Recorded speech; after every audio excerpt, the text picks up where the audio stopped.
របៀបក្នុងការប្រើប្រាស់អំពូលសូឡាតាក់ទាញសត្វល្អិតហើយនឹងរបៀបដាក់អំពូលដើម្បីឲ្យសត្វល្អិតមកច្រើនសម្រាប់អំពូលតាក់ទាញសត្វល្អិតនេះបងប្អូនចង់ប្រើជាមួយសូឡាក៏បានបងប្អូនចង់ប្រើជាមួយនឹងភ្លើងរត់ក៏បានអញ្ចឹងបើសិនជាបងប្អូនចង់ប្រើជាមួយនឹងភ្លើងរត់បងប្អូនគ្រាន់តែយកអំពូលនេះទៅបងប្អូនដោតណាបងប្អូនណានេះមានដូចវានេះឃើញទេដូចវានេះបងប្អូនដោតជាប់ជាមួយនឹងដូចនេះទៅហើយដាក់ដុំសាកថ្មទូរស័ព្ទមកហើយប្រើដោតជាមួយនឹងភ្លើងរត់ទៅធ្វើបែបនេះក៏បញ្ចូលបានដែរប៉ុន្តែជាធម្មតាអ្នកដែលគាត់ដាក់លើស្រះក៏អត់ចង់ប្រើអញ្ចឹងទេកាលណាប្រើជាមួយនឹងភ្លើងរត់វាអស់ភ្លើងបន្តទៀតអញ្ចឹងគឺភាគច្រើនគេប្រើជាមួយសូឡាអញ្ចឹងប្រើជាមួយសូឡាគាត់ដោតចោលទៅបងប្អូនដោតជាមួយនឹង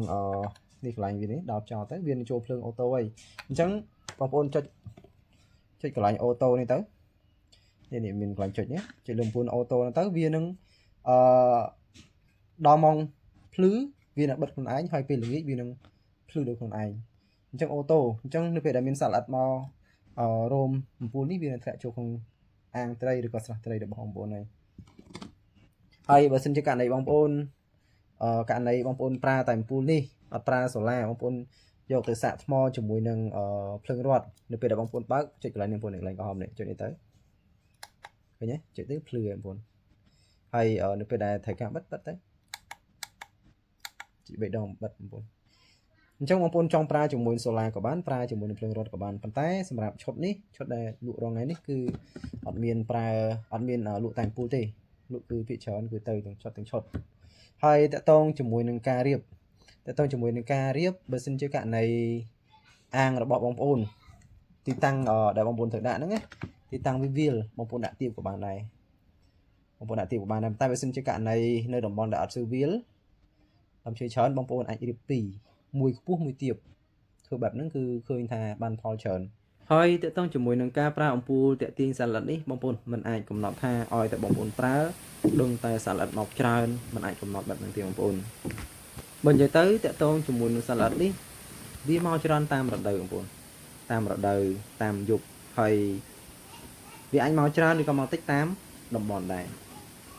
តំបន់ខ្លះមកច្រើនណាស់បងប្អូនវាមកបើនិយាយទៅឲ្យតែបងពូលមកសម្រាប់យប់មានតាំងពីចង្រិតមានតាំងពីខ្មុលមានតាំងពីកដោបហើយនៅសត្វល្អិតផ្សេងមកតំបន់មួយចំនួនណាហើយតំបន់មួយចំនួនអត់ស្ទើរមកទេមកមួយទេអញ្ចឹងវាអាស្រ័យទៅលើតំបន់ទីតាំងហើយនៅរដូវប៉ុន្តែបើសិនជាក្នុងខែភ្លៀងក្នុងខែវស្សា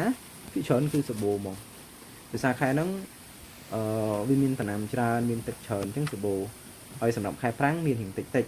អត់ស្ទើរមានច្រើនប៉ុន្តែក្នុងការដាក់ឲ្យមន់ដាក់អំពូលនេះនៅលើទ្រុងមន់ឬក៏នៅលើអាំងត្រីលើស្រះត្រីលើស្រះអង្កែបលើអាំងអង្កែបហ្នឹងគោលដៅរបស់យើងគឺចង់បានសត្វល្អិតដើម្បីកាត់បន្ថយចំណីអញ្ចឹងយើងដាក់ចោលទៅបងប្អូនខែណាក៏ដោយថ្ងៃណាក៏ដោយដាក់ចោលទៅអញ្ចឹងបងប្អូនយើងមិនបាច់ខ្វល់ទេយើងដាក់ចោលទៅយប់ណាមកច្រើនក៏អូខេយប់ណាមកតិចក៏យើងអូខេដោយសារអំពូលនេះអត់ត្រូវការប្រើភ្លើងប្រើអីទេយើងដោតដល់សូឡាវាអូតូបិទបើកដោយខ្លួនឯងទេអត់ត្រូវការចំណាយលើភ្លើងរត់ភ្លើងអីទេអញ្ចឹងដាក់ចោលលើអាំងហ្នឹងបងប្អូនដាក់ចោលលើអាំងត្រីលើស្រះត្រីឬក៏លើស្រះអង្កែបអាំងអង្កែបដាក់ចោលទៅបងប្អូនឬក៏នៅតាមទ្រុងមន់នេះដាក់ចោលទៅបានសัตว์មកតិចក៏អូខេសត្វមកច្រើនក៏អូខេបងប្អូនយើងអត់ត្រូវការចំណាយទេហើយសត្វដែលចិញ្ចឹមដោយស៊ីសត្វល្អិតនេះសុខភាពល្អណាស់បងប្អូន